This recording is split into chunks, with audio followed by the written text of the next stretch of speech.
हम सब रोज मौसम के बारे में बात करते हैं, उसे महसूस करते हैं और उसी के हिसाब से अपने दिन की प्लानिंग भी करते हैं। पर क्या कभी ये सोचा है कि इस रोजमर्रा के एहसास के पीछे का विज्ञान क्या है?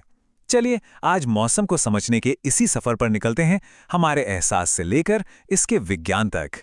जरा सोचिए, रेगिस्तान की वो चिलचिलाती धूप और त्वचा को छूती हुई एक सूखी गर्म हवा, ये एक एहसास है ना? और यही तो मौसम है।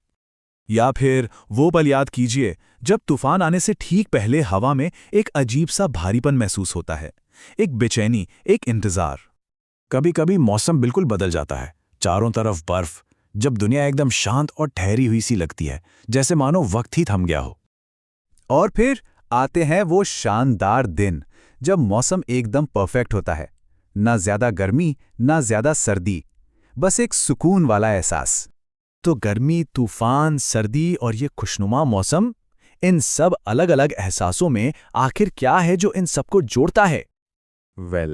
ये सब कुछ मौसम का हमारा रोज का अनुभव है, हमारे चारों ओर पल पल बदलती हवा। लेकिन सवाल ये है कि वैज्ञानिक तौर पर मौसम आखिर है क्या?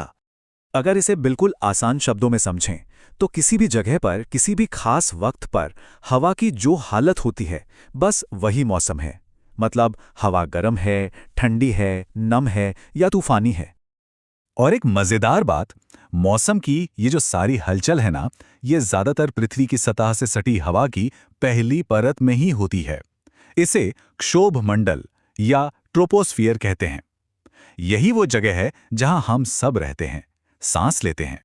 तो चलिए अब मौसम को और गहराई से समझते हैं। इसे इसके 5 मूल हिस्सों में तोड़कर देखते हैं। ये 5 तत्व मिलकर ही किसी भी दिन के मौसम की पूरी कहानी बताते हैं। हाँ, इनको मौसम की 5 उंगलियां समझ सकते हैं। तापमान, वर्षण यानी बारिश बर्फ, वायुमंडलीय दबाव, पवन यानी हवा और आर्द्रता यानी नमी। मौसम वैज्ञानिक इन्हीं 5 चीजों को मापकर मौसम का हाल बताते हैं। सबसे पहले और सबसे आसान, तापमान। ये बस हमें ये बताता है कि हवा कितनी गर्म है या कितनी ठंडी। ये तो हम सब हर रोज ही महसूस करते हैं, है ना? फिर आता है वर्षण। इसका सीधा सा मतलब है आसमान से गिरने वाला पानी, किसी भी रूप में, चाहे वो रिमझिम बारिश हो, रुई जैसी मुलायम बर्फ हो या फिर पत्थर जैसे कड़े ओले। अगला है वायुमंडलीय दबाव। ये थोड़ा ट्रिकी है। कल्पना कीजिए कि हमारे ऊपर हवा का एक बहुत बड़ा समंदर है जिसका वजन हर पल हम पर पड़ रहा है। हम इसे महसूस तो नहीं करते, पर मौसम में बड़े बड़े बदलाव इसी दबाव की वजह से आते हैं। चौथा तत्व, पवन, मतलब बहती हुई हवा। इसकी रफ्तार क्या है, ये किस दिशा से आ रही है, ये सब मिलकर मौसम का मिजाज तय करता है। और 5वां और आखिरी तत्व है आर्द्रता, यानी हवा में मौजूद नमी की मात्रा। इसी की वजह से हमें चिपचिपी उमस महसूस होती है और बादल भी इसी से बनते हैं। तो आज तो हमारे पास इन 5 चीजों को मापने के लिए बहुत एडवांस टूल्स हैं। लेकिन कभी सोचा है, जब ये सब कुछ नहीं था तब लोग मौसम का अंदाजा कैसे लगाते थे? चलिए विज्ञान से पहले के पूर्वानुमान के तरीकों पर एक नजर डालते हैं। तो सवाल ये है कि बिना किसी टेक्नोलॉजी के हमारे पूर्वज आने वाले मौसम के बारे में कैसे जान पाते थे? उनका तरीका क्या था? जवाब है, वो प्रकृति के संकेतों को पढ़ते थे। जैसे जब चींटियां लाइन बनाकर अपने अंडे किसी ऊंची जगह पर ले जाने लगतीं, तो वो समझ जाते थे कि भारी बारिश होने वाली है। या फिर मेंढकों का शोर। अगर मेंढक अचानक बहुत जोर जोर से डराने लगे तो ये हवा में बढ़ती नमी का संकेत होता था, मतलब बारिश आने ही वाली है। सिर्फ जानवर ही नहीं, पौधे भी मौसम का हाल बताते थे।